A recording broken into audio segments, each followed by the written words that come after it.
Que faire de vos vieilles têtes d'ail? Aujourd'hui, on va regarder ensemble quelle utilisation pour les vieilles ailles qui ont germé qu'on voudrait mettre à la poubelle. C'est parti, générique.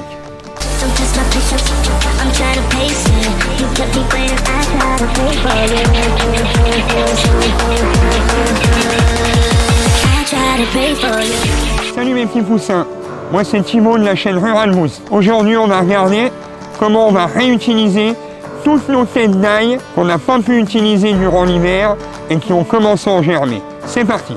On arrive sur la parcelle où on a planté les ailles. On voit bien les rangs. C'est de l'ail d'hiver qui a été planté au mois de novembre. Elles sont magnifiques. Au stade là, on pourrait déjà les commercialiser comme de l'aillette. C'est de la jeune pousse d'ail. Le bulbe n'a pas encore grossi, mais émincé finement, le goût est divin. Avec vos salades, avec différents plats, volaille, bœuf, c'est délicieux. Alors revenons à notre sujet du jour. Vous avez acheté 1 ou 2 kilos d'ail, voire plus, vous les mangez, on arrive en début du printemps, elles germent. Que faire de vos têtes d'ail? Nous, les voici. On a environ une 50aine de kilos de têtes d'ail et regardez, elles commencent à germer. On voit bien le germe, vous voyez, hein? Elles sont encore belles, mais elles commencent à se vider parce que la tige monte et on ne peut plus trop rien en faire. Donc nous, ce qu'on va faire, on va les replanter une à une.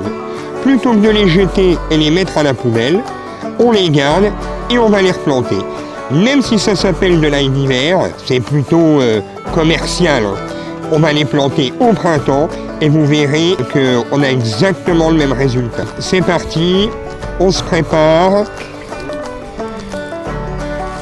On prend les caisses, on va planter. J'ai pris une tête d'ail pour vous montrer en même temps. Vous voyez, c'est quand même dommage de les jeter. On voit vraiment le prix que ça coûte. Que ce soit le prix prêt à consommer ou que ce soit le prix pour les planter. Et depuis le Covid, l'ail, les semences ont quasiment doublé. Donc autant conserver des ailes qu'on aurait jetées. L'ail à planter, c'est extrêmement simple.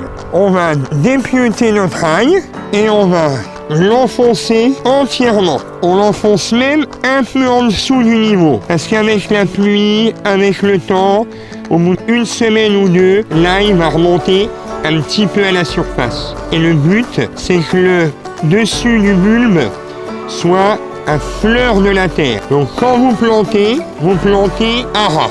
Quand vous plantez un petit peu en dessous, on voit qui met 2 cm en dessous. Et pour vous rappeler de la distance en longueur ou en largeur, c'est une main. Une main en longueur, une main en largeur. Donc c'est extrêmement simple. Si j'avais dû acheter ces 50 kilos, j'en aurais eu pour au moins 200 €. Au moins, au minimum. Et je vous dis peut-être une bêtise, c'est peut-être bien plus que ça. Ça va permettre, quand on voit ces petites ailles, dans quelques mois, elles seront comme ça. De magnifiques tiges. Alors, ail d'hiver ou ail de printemps, la violette qui est l'ail d'hiver, la rose ou la blanche qui est l'ail de printemps, je vous conseille dans les pays du Nord, au-dessus de la Loire, Nord-Est, Nord-Ouest, Nord, de mettre de l'ail d'hiver.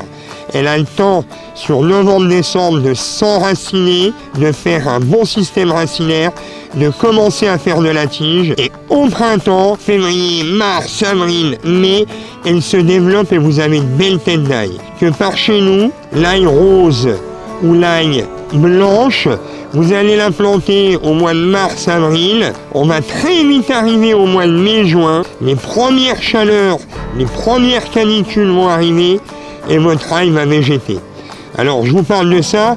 Moi, je suis dans le nord-est, dans les Vosges. Donc, on a remarqué, ça fait 12 ans qu'on exploite, on a remarqué vraiment qu'on n'arrive pas à faire l'ail rose et l'ail blanche.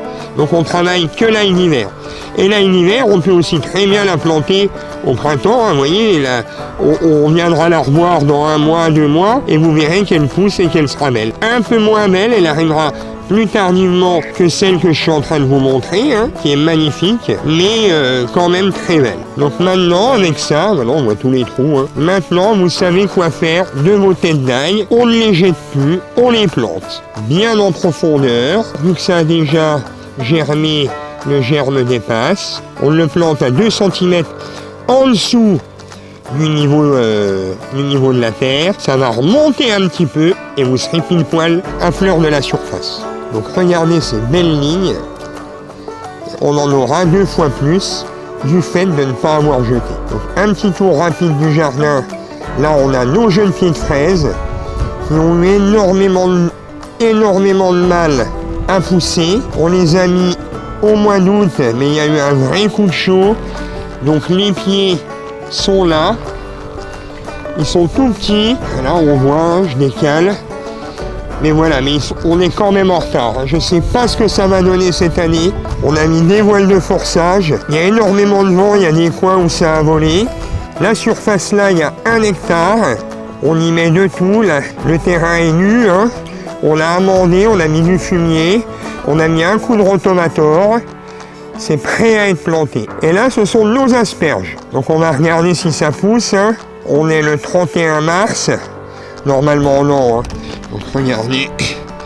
Non, il n'y a toujours rien. On voit, il y a énormément de fumier. On a mis du fumier et du compost. Il y a un petit peu d'herbe qui va mourir parce qu'on a remis la bâche qu'il y a 1 semaine. Elle va blanchir, elle va crever. Et théoriquement, au mois de mi-mai, début juin, les asperges vont pousser. Les collègues qui sont en train de planter de l'ail, là-bas. Sur ce, je vous remercie d'avoir regardé cette vidéo. Pensez à vous abonner, pensez à activer la cloche, à laisser des commentaires. S'il y a des questions ou autres, je vous répondrai avec plaisir. Sur ce, mes petits poussins, à bientôt. Moi, je m'en vais et on se retrouve pour de nouvelles aventures.